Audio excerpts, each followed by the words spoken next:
हरीश, शांत हो जाएं आप लोग बिल्कुल।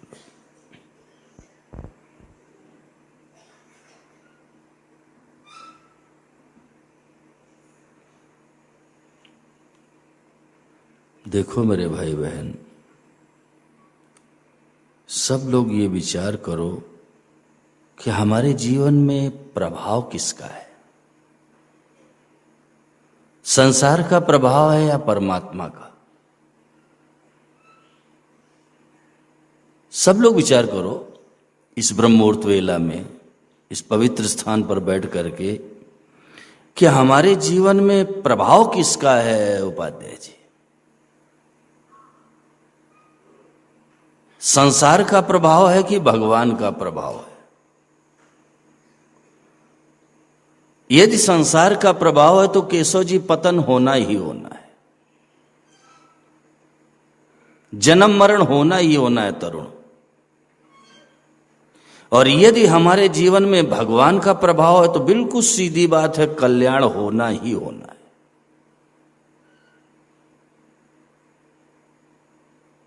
जब तक ये जीवन में नाशवान का प्रभाव रहेगा ना डॉक्टर मंगला सिंह जी, जीव को शांति नहीं मिलेगी।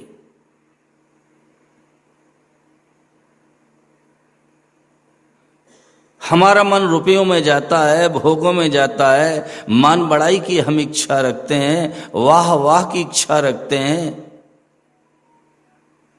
जब तक ये संसार का प्रभाव रहेगा सुदेश शास्त्री, कल्याण नहीं होगा।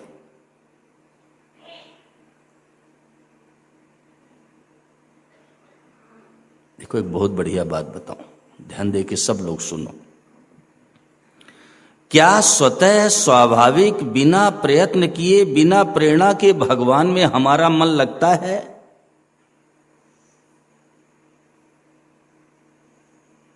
विचार करो, मैं हाथ जोड़ के प्रार्थना करता हूं। स्वतः स्वाभाविक बिना प्रयत्न किए, बिना प्रेरणा के भगवान में हमारा मन लगता है क्या? चंद्रशेखर मिश्रा, रुचि है क्या? भगवान की तरफ हमारा आकर्षण है क्या? परमात्मा की तरफ हमारा खिंचाव है क्या?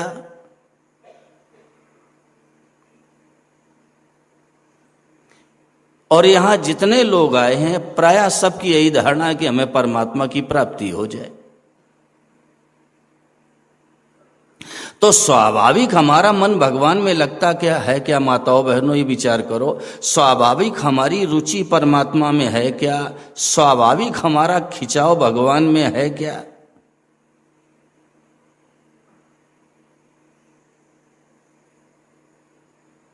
भवानी सिंह कहाँ है? भवानी सिंह, स्वाभाविक रुचि है क्या?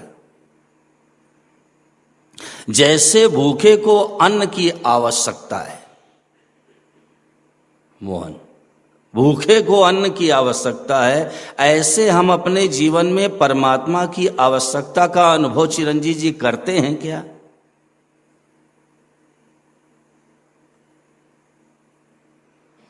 जैसे कोई बद्रीनाथ जाता है, अब रास्ते में अरुण तिवारी वो आराम भी करेगा, भोजन करेगा, नींद लेगा, लेकिन उसके धुन लगी रहती है कि मुझे बद्रीनाथ जाना है। एपी गौतम, धुन लगी रहती है उसकी। वो रास्ते में ठहरेगा, आराम करेगा, भोजन करेगा, नींद लेगा, लेकिन उसके धुन लगी रहती है डॉक्टर साहब कि मुझे बद्रीनाथ जाना है। ऐसे ही चलते फिरते, उठते बैठते, खाते पीते, सोते जागते, हमारे आपके जीवन में धुन है क्या कि भगवान की प्राप्ति हो जाए?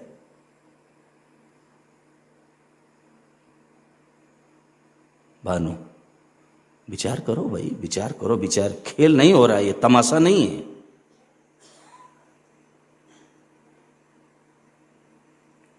इतना जीवन व्यतीत हो गया, इतना जिंदगी का समय चला गया केशव जी, और जिसलिए हम जगत में आए थे वो काम हुआ ही नहीं। जिसलिए परमात्मा ने हमें संसार में भेजा था मनुष्य सारा शरीर दे करके, वो काम तो हुआ ही नहीं। इतना जीवन बीत गया और आगे का शुभम बेटे पता भी नहीं है। आगे का पता नहीं है। जितनी उम्र बीत गई उतना तो मालूम है, लेकिन आगे का भरोसा भी नहीं। आगे का भरोसा भी नहीं है लड्ढा जी।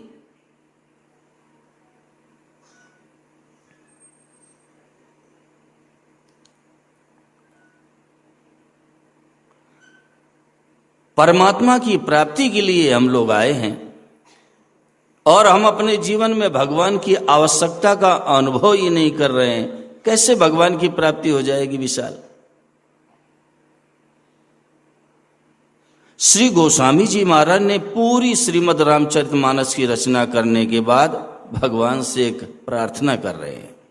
कामी नारी पियारी जिमि लोभी प्रिय जिमि दाम तिम रघुनाथ निरंतर प्रिय लागहो मोहि राम। पूरी रामचरितमानस लिखने के बाद चिरंजीव जी एक प्रार्थना कर रहे हैं कि भगवान, जैसे कामी पुरुष को स्त्री प्यारी लगती है और लोभी प्रिय जिमदाम, और रुपए के लोभी व्यक्ति को रुपया धन प्यारा लगता है, ऐसे आप मुझे प्यारे लगो, लेकिन निरंतर अंतर नहीं पड़ना चाहिए। चाहे जितना कामी व्यक्ति हो सदैव उसको स्त्री अच्छी नहीं लगेगी, चाहे जितना कामी हो सदैव नहीं स्त्री अच्छी लगेगी, और चाहे जितना रुपए का लोभी व्यक्ति हो उसको हमेशा रुपया अच्छा नहीं लगेगा। अगर इनकम टैक्स वाले आ जाएं चिरंजीव जी तो धनी आदमी भी सोचता आज रुपया ना होता तो बढ़िया रहता, हमेशा नहीं अच्छा लगेगा। तो गोस्वामी जी महाराज कहते हैं कि भगवान आप मुझे प्यारे तो ऐसे ही लगो जैसे कामी पुरुष को स्त्री प्यारी लगती है, लोभी को धन प्यारा लगता, वैसे प्यारे लगो, लेकिन निरंतर अंतर नहीं पड़ना चाहिए। और इस दोहे में गोस्वामी जी महाराज ने 2 बार भगवान का नाम लिया है, रघुनाथ निरंतर प्रिय लागो मोहि राम। इसमें भी रहस्य रघुनाथ लेकर के गोस्वामी जी महाराज ये कहना चाहते हैं कि जैसे कामी पुरुष को स्त्री का रूप अच्छा लगता है, ऐसे आपकी यह मंगल मूर्ति मुझे अच्छी लगे। अप्रिय लागो मोहि राम, लोभी व्यक्ति को जैसे रुपयों की संख्या अच्छी लगती है। बैठा तो है सत्संग में, याद आ गई हनुमानगढ़ की SBI की अमुक शाखा में 32,44,838 रुपए 64 पैसे मेरे जमा है। अब अंदर ही अंदर गुदगुदी हो रही है, संख्या अच्छी लगती है उसको। ऐसे आपके नाम की संख्या मुझे अच्छी लगे। हमारे इसी राष्ट्र में ऐसे ऐसे साधक हुए हैं, तरुण ऐसे ऐसे साधक हुए हैं जिन्होंने कहा कि हमने तो आज 1 पाव भजन किया, आज 1 पाव भजन किया, आज हमने आधा शेर भजन किया। तो ये क्या है? दाने रख लेते आधा शेर, राम राम राम। ऐसी लगन, ऐसी धुन। और जब परमात्मा की प्राप्ति की लगन लगती है ना, मैं सच कहता हूं कुछ अच्छा नहीं लगता केशव जी, कुछ भी अच्छा नहीं लगता। ये संसार खारा लगने लगेगा, खारा। इसकी रुचि समाप्त हो जाएगी। भगवान की तरफ स्वतः आकर्षण होगा, खिंचाव होगा, बेचैनी होगी। नारायण हरि लगन में ये 5 न सुहात, विषय भोग निद्रा हंसी जगत प्रीत बहुबात। ये 5 चीजें अच्छी नहीं लगेंगी माताओं बहनों। ये साधक की जीवन की बहुत बड़ी कसौटी है भवानी सिंह जी। जब भगवत सम्मिलन की बेचैनी जिंदगी में पैदा हो जाएगी डॉक्टर मंगला सिंह जी, ये 5 चीजें आपको अच्छी नहीं लगेंगी। ये कसौटी है, कसौटी साधक के जीवन। विषय भोग, ये शब्द स्पर्श रूप रस गंध मान बड़ाई आराम गोपाल लड्डा, ये बिल्कुल नहीं अच्छा लगेगा। अरे लगन लगी है दीक्षित जी भगवान की प्राप्ति की, विषय कैसे अच्छे लगेंगे?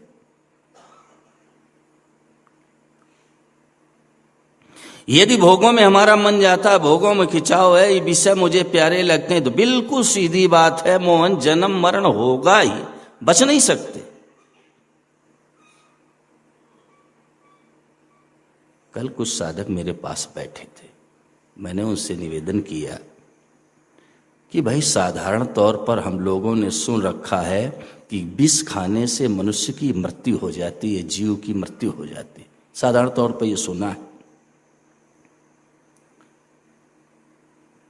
दरिद्र से दरिद्र व्यक्ति हो डॉक्टर साहब, दर दर भटकता घूम रहा हो, अगर उससे भी कहो कि 10,000 रुपए देंगे, थोड़ा सा चख लो, इसको चखेगा? थोड़ा सा ले लो भाई, 10,000 रुपए देंगे, विचार करो, चखेगा? महापुरुषों ने कहा कि ये विष खाने के बाद तो मनुष्य बच भी सकता है, लेकिन जो विषयों में आकर्षित रहता है, विषयों का सेवन करता है ना, उसको तो जन्म मरण के चक्र में पड़ना ही पड़ेगा। विष खाने वाला तो बच भी सकता है माताओं बहनों, लेकिन विषय सेवन करने वाले का तो जन्म मरण होना ही होना है। और एक बात तरुण और कह दूं, विष खाने वाला एक बार मरता है, लेकिन ये विषय सेवन करने वाला 84 लाख योनियों चक्कर लगाता ही है, वो तो एक बार मर जाएगा। विष खाने वाला विजय जी एक बार मर जाएगा, लेकिन जो विषयों का सेवन करता है उसको 84 लाख योनियों में भटकना ही पड़ता है।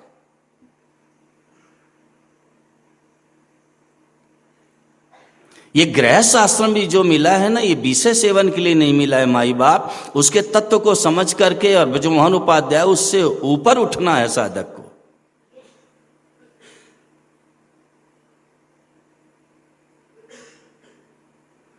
तो जिस भोग को आप विचार से नहीं मिटा पाए, नहीं मिटा सकते, तो भगवान ने गृहस्थ आश्रम की व्यवस्था दे दी। तो गृहस्थ आश्रम में रह करके आप भोगों के तत्व को समझ लो, और उससे उपराम होना है चिरंजीव जी, ऊपर उठना है। साधक को इन चीजों से ऊपर उठना ही पड़ेगा, विषयों से, सुख से, आराम से, मान बढ़ाई से, इससे ऊपर लक्ष्मी तिवारी उठना ही पड़ेगा।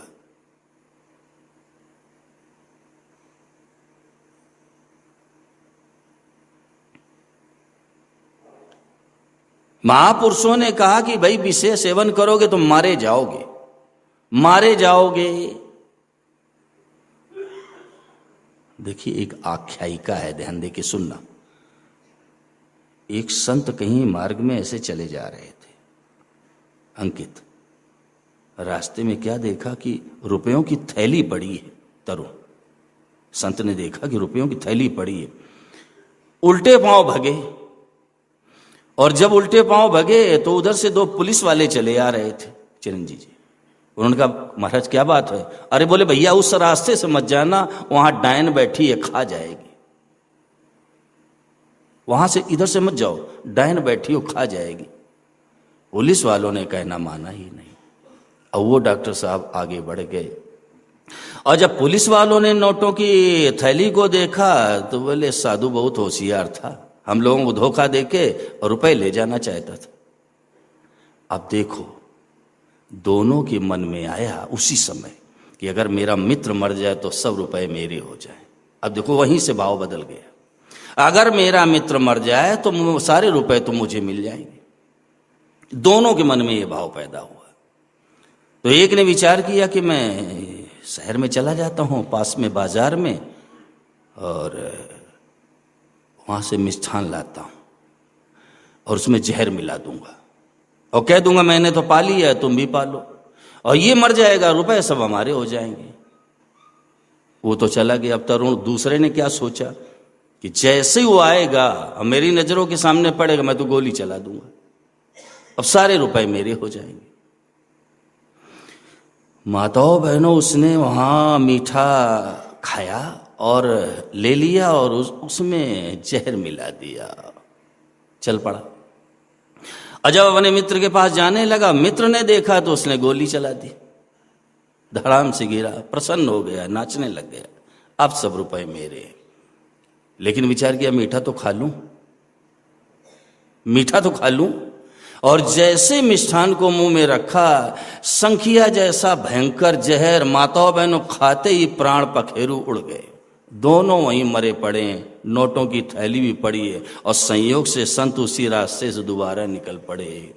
और जैसे चिरंजीव जी पास में पहुंचे, आंखों से आंसू बह चले और चिल्लाने लगे कि दोनों को डायन खा गई, दोनों को खा गई डायन। महापुरुषों ने कहा कि विषयों में आकर्षित हो गए, विषयों में खिंचाव होगा ना, विषयों को जीवन में स्थान दोगे तो मारे जाओगे।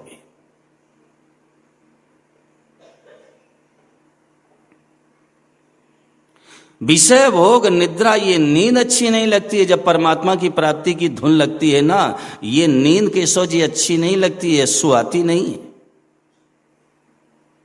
एक ऐसे संत थे राजस्थान में, शिवम बेटे, वो नाम जप किया करते, तो जब नाम जप करने लगे तो नींद आ जावे।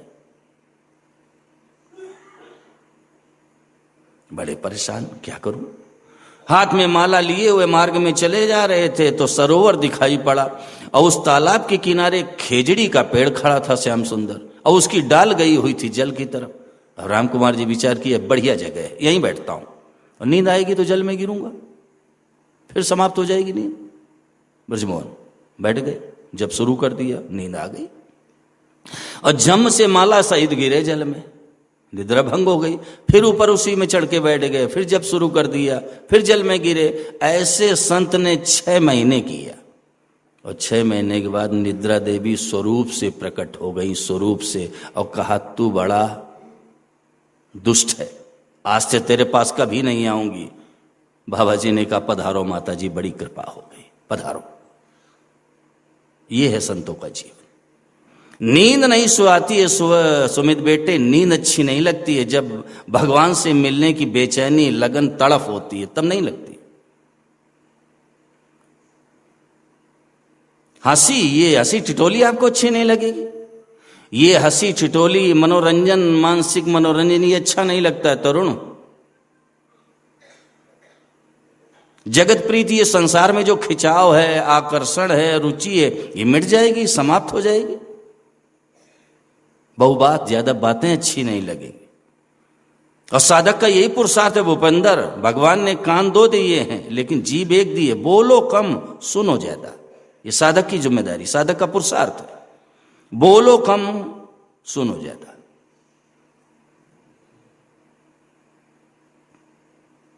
हम अपने जीवन के समय को कहां व्यर्थ नष्ट कर रहे हैं, विचार करो।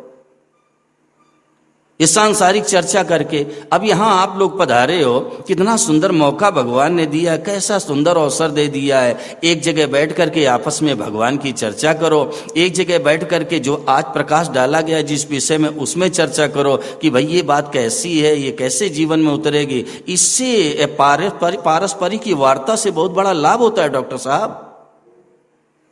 हमारे ऋषिकेश की पावन धरा में प्रातःकालीन सत्र के बाद, सायंकालीन सत्र के बाद साधक एक जगह इकट्ठा हो जाते, 10, 15, 20, 25 मिनट के लिए आपस में चर्चा करते, विचारों का आदान प्रदान, उसी विषय पर चर्चा।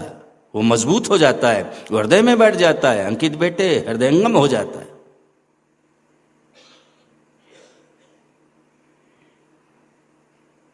यहां निरर्थक चर्चा करने की कोई जरूरत ही नहीं है। यहां तो बस भगवान की चर्चा करो, भगवान का कीर्तन करो, भगवान के पद गाओ, भगवान के लिए रो, ये यहां करना है।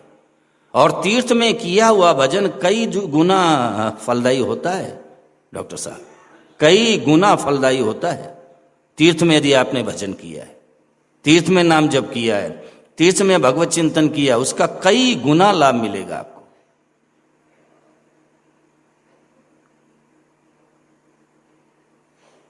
तो मैं निवेदन ये करना चाहता हूं कि जैसे कामी व्यक्ति है, उसकी रुचि, उसका खिंचाव स्त्री की तरफ स्वतः होता है, स्वतः उसको प्यारी लगती।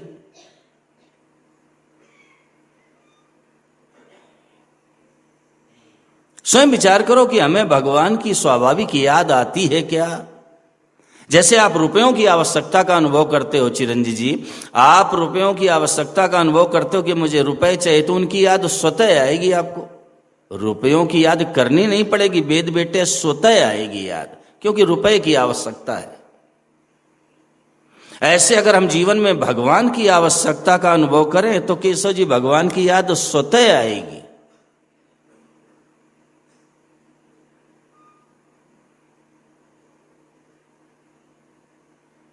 देखो एक विलक्षण बात याद आ गई, भगवान ने अभी भेजी है, मंगला सिंह जी ध्यान देना।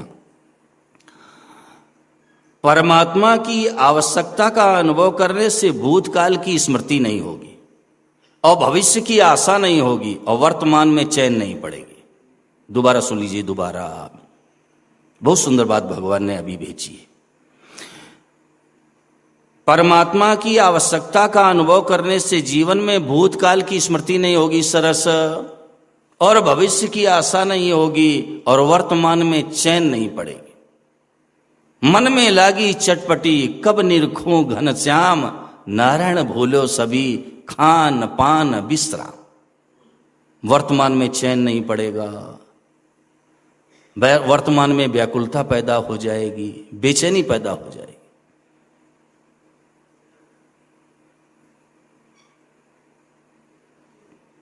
स्वाभाविक हमारा मन भगवान में लगना चाहिए, स्वाभाविक। भगवान की तो मीठी मीठी याद स्वतः आनी चाहिए अरुण तिवारी, स्वतः।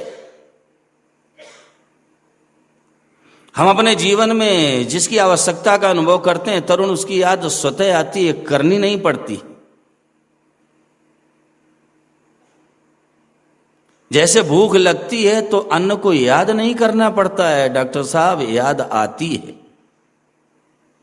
प्यास लगती है तो जल को याद करना नहीं पड़ता, जल की याद आती है। छोटा सा बालक है नागेंद्र तिवारी, उसकी माँ कहीं दूर चली जाए तो माँ को याद करना नहीं पड़ता है, बच्चे को माँ की याद स्वतः आती है।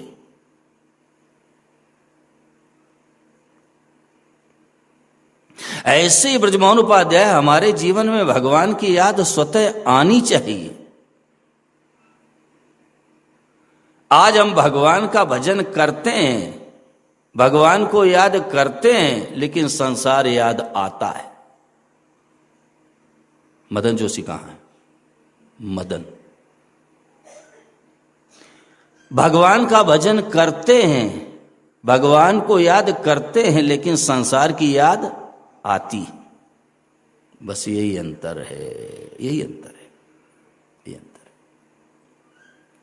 हमारे जीवन में ऐसी लगन होनी चाहिए आत्मानंद जी, ऐसी भगवत सम्मेलन की बेचैनी होनी चाहिए, जैसे पक्षियों के जो पंखहीन बच्चे होते हैं ना, वो अपने मां से मिलने के लिए आतुर रहते हैं। केवल दूध पर निर्भर रहने वाले गाय के बछड़े अपनी मां का दूध पीने के लिए लालायित रहते हैं। बिरहणी कोई पतिव्रता स्त्री है, अपने पति से मिलने के लिए उत्कंठित रहती है। ऐसे ही हे श्याम सुंदर, हे प्रभु, हे भगवान, हमारा मन आपसे मिलने के लिए बेचैन हो जाए। मिसाल सोचो भाई, सोचो सोचो, विचार करो सज्जनों। समय जा रहा है, समय जा रहा है सज्जनों। ये समय अगर हाथ से निकल गया ना तो बड़ा पश्चाताप होगा। सुदेश शास्त्री, बहुत पश्चाताप होगा। और गोस्वामी जी ने तो यहां तक लिख दिया, लक्ष्मी जी, कि सो परत्र दुख पावई और सिर धुने धुने पछता है। खोपड़ी पीट पीट के रोना पड़ेगा, परलोक में बड़ा दुख पाना पड़ेगा और खोपड़ी पीट पीट कर रोना पड़ेगा। और फिर क्या होगा? काल ही कर्मई ईश्वरई मिथ्या दोष लगाए। काल पर दोषारोपण करेगा, मेरा समय अच्छा नहीं था। अरे कलयुग जैसा समय मिल गया माताओं बहनों, इससे बढ़िया समय कल्याण के लिए दूसरा हो सकता ही नहीं। कलयुग, कलयुग। सतयुग में कितनी तपस्या करो चिरंजीवी जी, त्रेता में कितना साधन करो, द्वापर में देखो कितना साधन करना पड़ता है, लेकिन नहीं।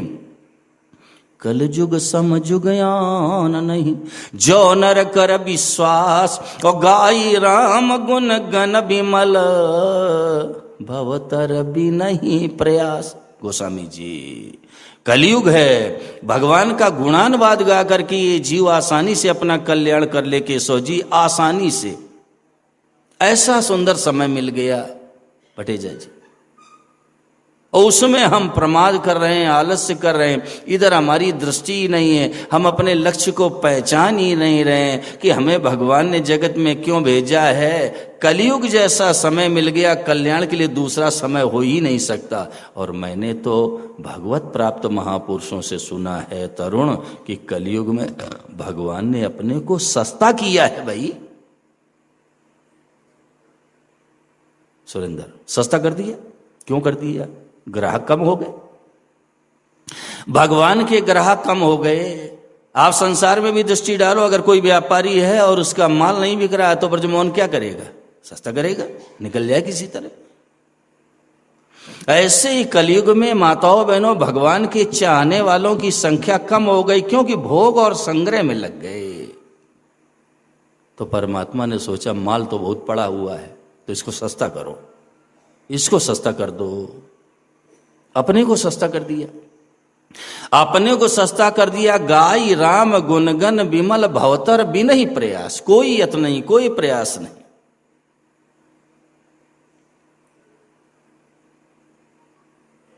ऐसा सुंदर कलयुग का समय। कलयुग के लोग निंदा करते हैं। कलयुग में भगवान ने अपनों को सस्ता किया, अभी ले लो भाई, अभी मौका है, अभी समय है।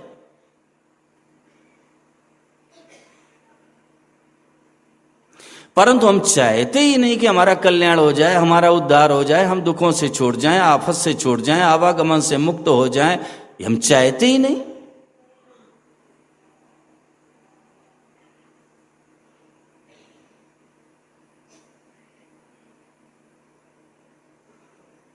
हम चाहते ही नहीं। हम चाह लें और हमारा कल्याण ना हो, ऐसा हो ही नहीं सकता है। हम चाह लें हमारा उद्धार ना हो, केशव जी, ऐसा हो ही नहीं सकता। और एक बात और कह दूं, ये काम स्वयं करना पड़ेगा, स्वयं ये काम स्वतः करना पड़ेगा। आप नहीं करोगे तो कोई करने वाला नहीं, और आप चाह लोगे ना तो सब आपकी तरफ हो जाएंगे, सब आपकी मदद करेंगे, सब आपका सहयोग करेंगे, सबकी कृपा आपके ऊपर बरसने लगेगी। लेकिन जब हम चाहेंगे तब। देखो, बात तो यही सही है लक्ष्मी जी, मानो चाहे ना मानो, बात यही सही है कि रोटी खाना दुर्लभ है, जल पीना दुर्लभ है, सांस लेना दुर्लभ है, लेकिन परमात्मा की प्राप्ति सुगम है। ये सुगम। अगर दुनिया में सबसे कोई सुगम काम है तो वो कल्याण है, उद्धार है, परमात्मा की प्राप्ति है। इससे सुगम काम भानु शुक्ला कोई है ही नहीं। और ये कठिन तभी तक मालूम होता जब तक हमारी उधर दृष्टि नहीं है, तब तक कठिन। जब तक हमारी उधर दृष्टि नहीं है तभी तक अनिल दुबे ये कठिन है। अगर धुन लग जाए, लगन लग जाए, बेचैनी पैदा हो जाए तो सबसे सुगम काम है। कारण क्या है? कारण ये है कि एक होता है निर्माण और एक होती है सुदेश जी खोज। निर्माण उस वस्तु का किया जाता है जो पहले से मौजूद नहीं है, लेकिन खोज उसकी होती है डॉक्टर मंगला सिंह जी, जो पहले से मौजूद है। अब आप विचार करो, भगवान मौजूद हैं, और मैं तो सच कहता हूं, मानो चाहे मानो न मानो, मेरा वश नहीं है, आप जहां हो वहीं पूरे के पूरे भगवान मौजूद हैं, पूरे जहां आप हो। ये जो चर्चा हम लोग कर रहे हैं इसको भगवान सुन रहे हैं, चिरंजीव जी, इसको भगवान सुन रहे हैं, हरगोविंद जी।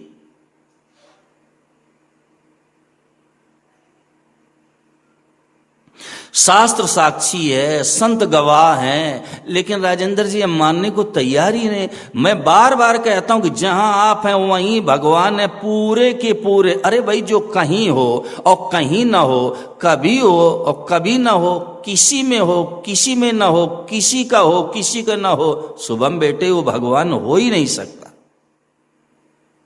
हो ही नहीं सकता भगवान, वो भगवान हो ही नहीं सकता। कोई ऐसी जगह ही नहीं जहां भगवान ना हो।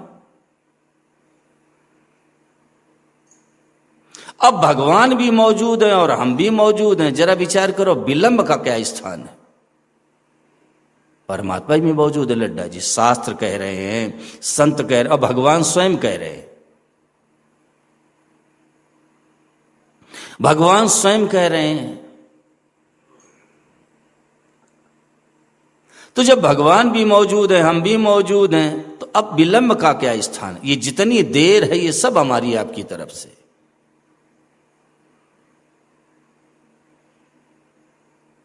हमें संसार की कोई चीज नहीं मिलती डॉक्टर साहब, हम कितने बेचैन हो जाते हैं, कोई चीज हम चाहते हैं और उपाध्याय जी वो नहीं मिलती, कितनी बेचैनी दिन भर रहती है, चीज नहीं मिली, ये चीज नहीं मिली, वस्तु नहीं मिली, कितनी बेचैनी रहती है, कितनी तड़प रहती है। और भगवान नहीं मिल रहे हैं, सच्ची बताओ किसी को तड़प है क्या? विशाल सिर ऊंचा कर। तो ये खेल है क्या, तमाशा है क्या? संसार की कोई चीज नहीं मिलती, कितनी व्याकुलता रहती है अरुण तिवारी, और भगवान हमें नहीं मिल रहे हैं। किसी के जीवन में तड़फ है, बेचैनी है, क्या कि भगवान नहीं मिल रहे, क्या करूं, प्राण निकल रहे हैं क्या? वैसे आराम से खा रहे हैं, पी रहे हैं, घूम रहे हैं, जी रहे हैं।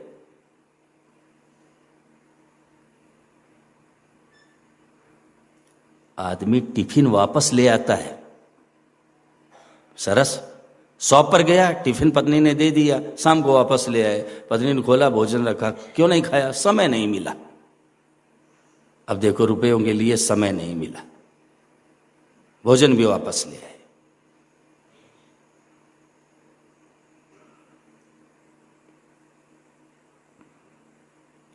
देखो भाई, अब अभी बढ़िया मौका है, मैं बार बार कहता हूं, बढ़िया मौका है। अभी कल्याण हो गया, उद्धार हो गया, तो बस सब काम हो गया, आना यहाँ जगत में सफल हो गया। और अगर अभी ना हुआ, इस जन्म में ना हुआ, तो बड़ा दुख पाना पड़ेगा अरुण तिवारी, बड़ा दुख। और ये जो चकाचौंध आपको आकर्षित कर रही है ना, खिंचाव है ना इस संसार में, ये सब समाप्त हो जाएगा। सपना सा हो जावसी सुत कुटुंब धन धाम, ये सपने जैसा हो जाए। नहीं कोई खड़े होकर के बताओ, इसके पहले जो हमारा जीवन रहा उस समय हम कहाँ थे, हमारे माता पिता कौन थे, हम कहाँ रहते थे, जरा कोई खड़े होकर बताओ। याद तक नहीं रहेगी विशाल, याद तक। जिनमें रचे पचे हैं ना रात दिन, जिसको हम महत्व दे रहे हैं, जिसका प्रभाव हमारे जीवन में है, इसकी याद तक नहीं रहेगी। चंद्रशेखर मिश्रा याद तक।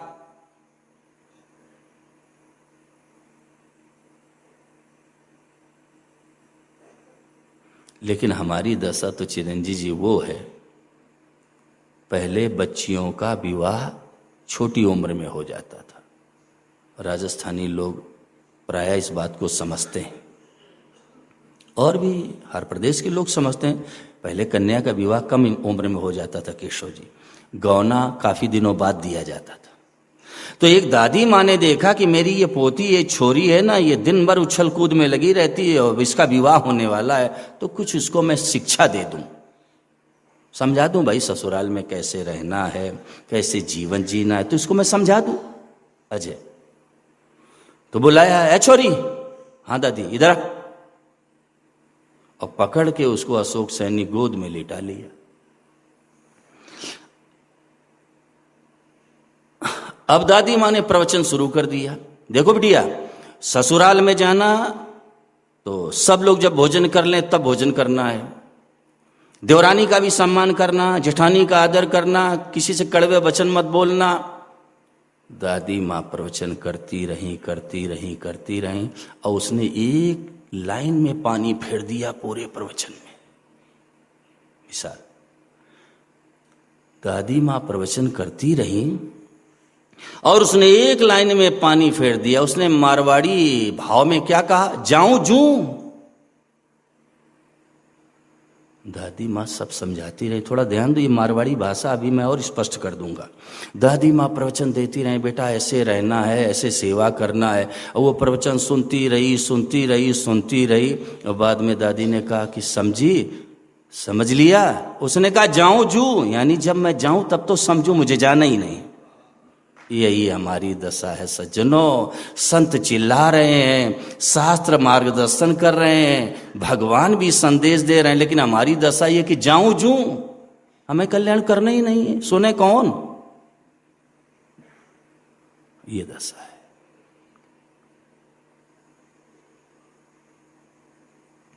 डॉक्टर साहब महाराज जी की आंखों में आंसू आ जाते थे, कभी कभी कहते कहते आंसू आ जाते। ऐसी उनके हृदय में लगन लगी थी कि सबका कल्याण हो जाए कि कहते कहते नेत्र गीले हो जाते और कहने लगते कि भाई अभी आप बात सुन नहीं रहे हो, बड़ा दुख पाना पड़ेगा, बड़ा दुख पाना पड़ेगा, ऐसे कहते चिरंजीव जी आंखों में आंसू आ जाते। उनके हृदय में ये भाव था कि सबका कल्याण हो जाए और जिंदगी भर इसी प्रयास में लगे रहे कि जीव का जल्दी से जल्दी आसानी से कल्याण कैसे हो जाए।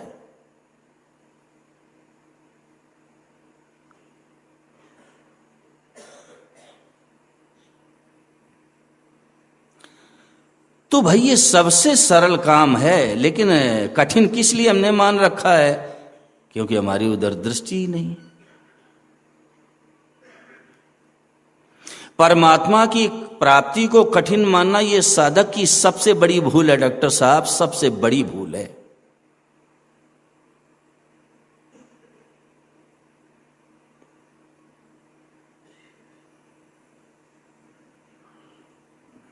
अच्छा एक बात बताओ, जिसलिए मानव शरीर मिला है, मनुष्य शरीर केवल परमात्मा की प्राप्ति के लिए मिला है, तो जब मनुष्य शरीर परमात्मा की प्राप्ति के लिए मिल रहा है और वही कठिन होगा तो सरल क्या होगा?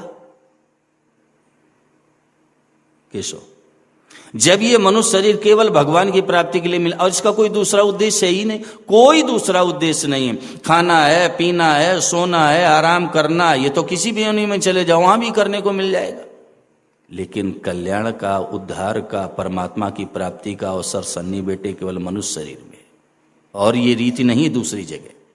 कल मैंने साधुओं साथ निवेदन किया था, एक सिंह जंगल में चला गया, घनघोर जंगल में, वहां सरगाली का बच्चा मिल गया और बच्चा किसी का भी हो, अरुण तिवारी को प्यारा लगेगा। अब इतना हिंसक जीव, उसने उस बच्चे को पकड़ लिया, सरगाली के, सियार के बच्चे को अला करके सिंगनी की गोद में रख दिया, और सिंगनी ने भी 2 बच्चे जन्मे थे चिरंजीव जी, और उसने तीनों को दूध पिलाया, पुत्रवत इसने उसको भी प्रदान किया सिंगनी ने, और तीनों दूध पीने के बाद जब धीरे धीरे बड़े हो गए तो भाई सिंह के बच्चों का स्वभाव है शिकार। अब वो जंगल में गए तो साथ में वो भी चला गया सियार का बच्चा, और उधर से हाथी आ रहा था, विशाल हाथी, और जैसे हाथी को देखा तो सरगाली का बच्चा तो भागा, वो दोनों भिड़ गए सिंह के बच्चे। लड़ाई करने के बाद वापस आए और वापस आकर के मां से बोले, मां ये भैया है ना, ये बड़े कायर है। राजेंद्र, वो सरगाली का बच्चा, उसके लिए बोले भैया बहुत कायर है। जैसे हाथी को देखा ये तो बखड़े हुए। अब सुदेश से 1 बार कहा, 2 बार कहा, 3 बार कहा, वो उसको भी आया जोश, सिंगनी का दूध पिया था ना, जोश आया। मां मेरे को ये कह रहे हैं कायर हैं, कायर हैं, आवेश में आ गया। तो मां ने कहा, सूरोस कृतविद्योस दर्शनीयोस पुत्रक, मेरे लाल तू बहुत सूरवीर है, कृतविद्योस और शिकार की कला भी तुझे मालूम हो गई है, दर्शनीयोस पुत्रक, मेरे बेटे तू सुंदर भी बहुत है, लेकिन यस्मिन कुले तुम उत्पन्नो गजस्तत्र न हन्यते, मेरे बेटे जिस कुल में तेरा जन्म हुआ है वहां हाथी के मारने की रीति नहीं है, वहां नहीं है, वो तो केवल सिंह के खानदान में है। जिस कुल में तेरा जन्म हुआ बेटे, उस कुल में हाथी को मारने की रीत नहीं है। ऐसे ही परमात्मा की प्राप्ति की रीत केवल मनुष्य शरीर में है।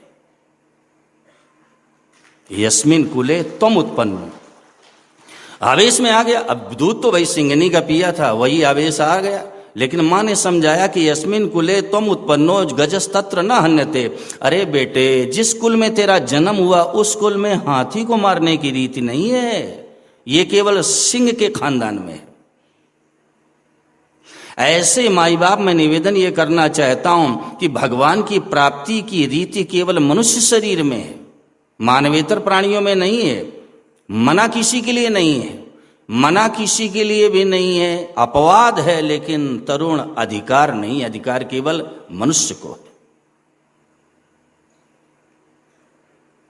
मना किसी के लिए नहीं है, और हमारे धर्म ग्रंथों में अपवाद भी हैं, लेकिन अधिकार नहीं, अधिकार केवल मानव को है, मनुष्य को है। कितना निर्मल जीवन भगवान ने सुदेश दिया, कितना निर्मल पवित्र जीवन, मनुष्य शरीर।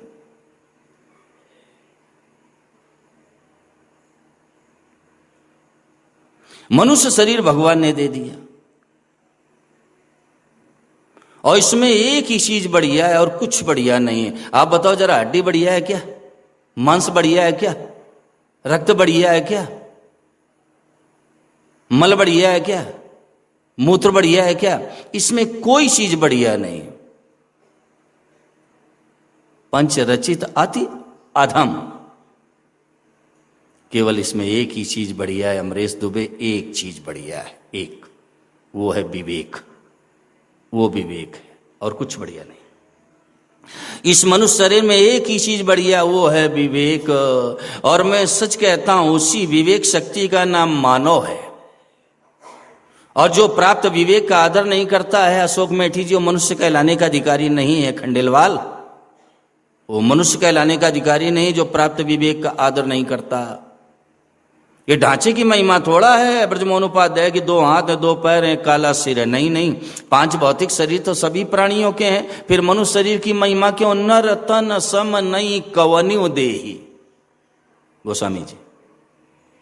नर तन सम नहीं कवन्यु देहि। मनुष्य शरीर को उत्तम भी बताया गया है और मनुष्य शरीर को अधम भी बताया गया है। ऐसा क्यों भाई? अजय, आंखें मेरी तरफ। मनुष्य शरीर को शास्त्र में अधम भी बताया गया और उत्तम भी बताया गया। उत्तम इसलिए बताया गया कि इसमें एक ही चीज बढ़िया, वो है विवेक। और विवेक है ना, उस शक्ति को कहते हैं जिससे हम ये डिसीजन ले सकें, फैसला कर सकें, निर्णय कर सकें कि भाई सार क्या है, असार क्या है, ग्राह्य क्या है, त्याज्य क्या है, कर्तव्य क्या है, अकर्तव्य क्या है, हमारा वास्तविक संबंध किससे, हमें कहां जाना है। ये फैसला केवल मनुष्य कर सकता है, उसी विवेक शक्ति से। यद्यप भगवान ने मानवेतर प्राणियों को भी विवेक दिया है, लेकिन उनमें सिर्फ इतना ही विवेक है, किशन गोदारा, क्या खाना है, क्या पीना है, खा लिया, पी लिया, बच्चों को जन्म दे दिया, पालन पोषण कर दिया, बस इतना ही है इस विवेक। भगवान ने मनुष्य को प्रबल विवेक दिया है, और उस विवेक का सम्मान करके अजय जी हम असत का त्याग कर सकते हैं।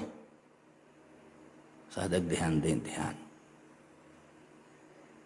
उत्तम इसलिए कहा गया कि विवेक है, और विवेक का सम्मान करके, आदर करके हम असत का त्याग कर सकते हैं, और असत का त्याग करने से सत की प्राप्ति हो जाती है। असत के त्याग से सत की प्राप्ति होती है। जब तक असत में खिंचाव है, असत को हमने महत्व दिया है, असत का हमारे जीवन में असर है, बिल्कुल सीधी बात है, बंधन रहेगा। खड़े हो अंकित, क्या समझा है जी? मैं क्या कह रहा हूं? जब तक प्राप्त विवेक का सम्मान करके असत का त्याग नहीं होगा, तब तक सत की प्राप्ति नहीं होगी, नहीं होगी, बिल्कुल नहीं होगी, बिल्कुल नहीं होगी। ये भगवान ने विवेक इसीलिए दिया कि हम असत का त्याग करें। ये जो हमारे ऊपर असत का असर है, इसको समाप्त करना है। हमें मान बढ़ाई मिल जाए, हमें बढ़िया सुख सुविधा मिल जाए, हम बढ़िया से जीवन जिए, ये असत का महत्व। और ये जब तक नहीं मिटेगा, तब तक भगवत सम्मिलन की बेचैनी नहीं पैदा होगी। मैं राजी करने के लिए नहीं आया हूं। जब तक इसका त्याग नहीं होगा जीवन में, तब तक बेचैनी नहीं होगी, लगन नहीं होगी, भगवत सम्मेलन की उत्कंठा होगी ही नहीं।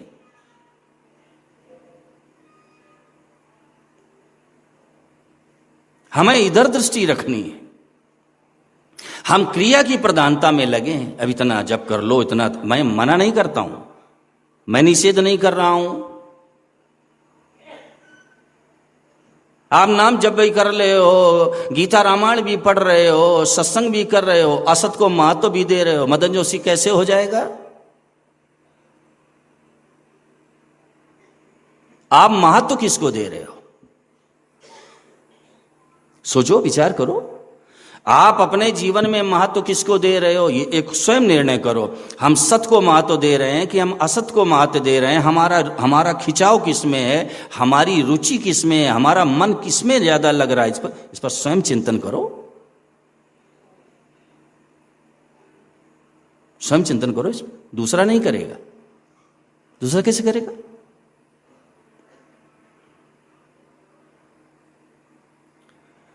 मैं आपके इस साधन का आदर करता हूं। आप नाम जप करते हो, गीता रामायण में लगे रहते हो, मुझ पर फोन पर बात करते हो तो रोने भी लगते हो, महाराज जी, स्वामी जी, भगवान कैसे मिलें, जल्दी कैसे, रोने भी आप लगते हो। परंतु मैं ये जानना चाहता हूं आपसे कि हमने महत्व किसको दिया है?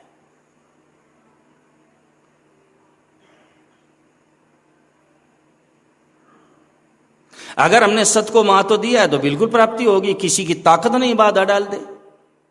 अगर हमने सत्य को महत्व दिया है और सत्य के सम्मिलन की हमारे जीवन में बेचैनी है तो किसी की ताकत नहीं है बेटे के बाधा डाल दे।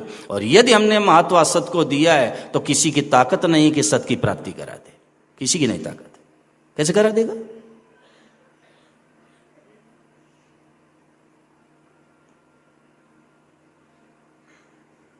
और केवल आपके लिए नहीं, ये बात हमारे लिए भी है। ये बात हमारे लिए भी है। इसलिए मैं निषेध किया करता हूं कि भाई समय न बर्बाद करो आप। ये बात केवल आपके लिए नहीं बोल रहा हूं, ये मेरे जीवन के लिए भी है।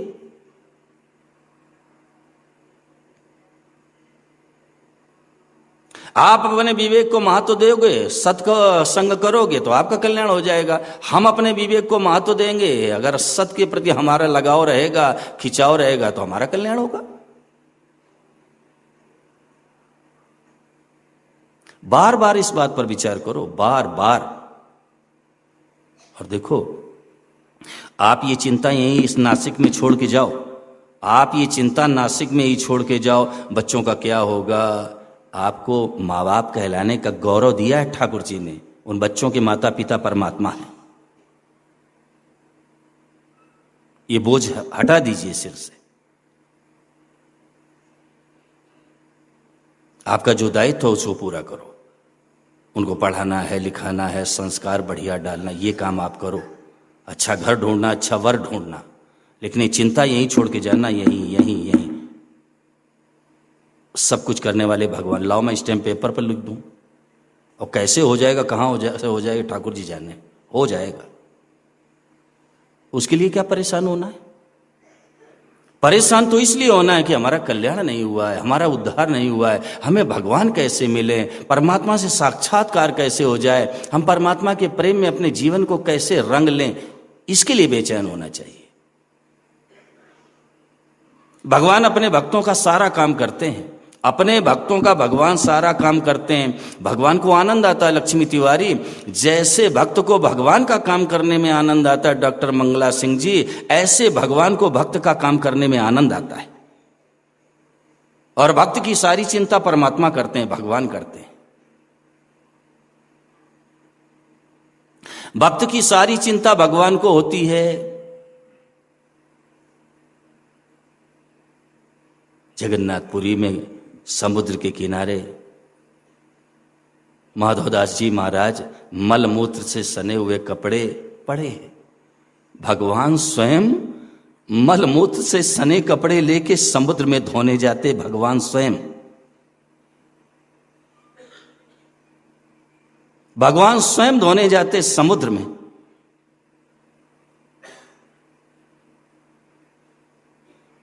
भगवान ने कह दिया कि माधव तुम्हें बड़ा कष्ट है।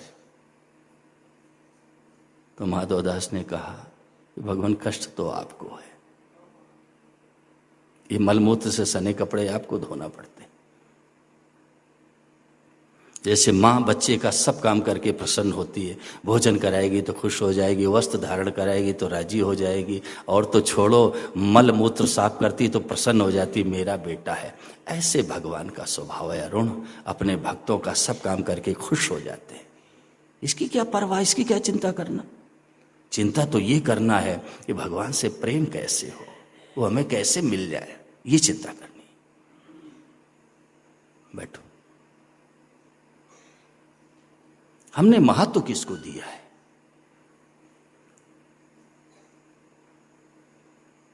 किसी का प्रश्न हो तो पूछो।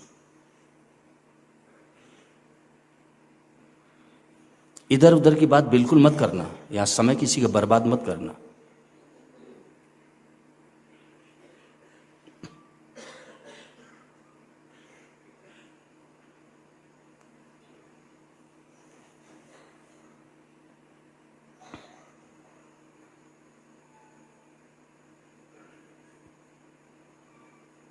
शास्त्रों में देखो माताओं बहनों, ध्यान दो, बैठो आप। शास्त्रों में इस मनुष्य शरीर को अधम भी कहा है, पंच रचित अति अधम शरीर, और उत्तम भी कहा है मदन, नरतन सम नहीं कौन्यु देही। तो इसमें बड़े रहस्य की बात है डॉक्टर साहब। इसमें उत्तम इसलिए है कि एक ही बढ़िया चीज है, वो है विवेक है। और विवेक से क्या होता है साधक के जीवन में? विवेक का सम्मान करने से हम असत का त्याग कर सकते हैं, और जैसे असत का त्याग हुआ असत की प्राप्ति हुई। जैसे गुण हैं तो गुण कहीं से बाहर से नहीं लाए जाते हैं, गुण तो स्वतः हैं। अवगुण के समाप्त होते ही गुण चमकने लगते हैं, अवगुणों के समाप्त होते ही गुण चमकने लगेंगे। गुणों को बाहर से नहीं लाया जाता है, वो तो ऑलरेडी है, पहले से ही तरुण है। लेकिन जैसे अवगुण मिटे, समाप्त हुए, वैसे गुण चमकने लगे। ऐसे ही असत का त्याग हुआ तो सत की प्राप्ति तो ऑलरेडी है, अनुभव हो जाएगा, अनुभव हो गया, उसकी तो प्राप्ति है।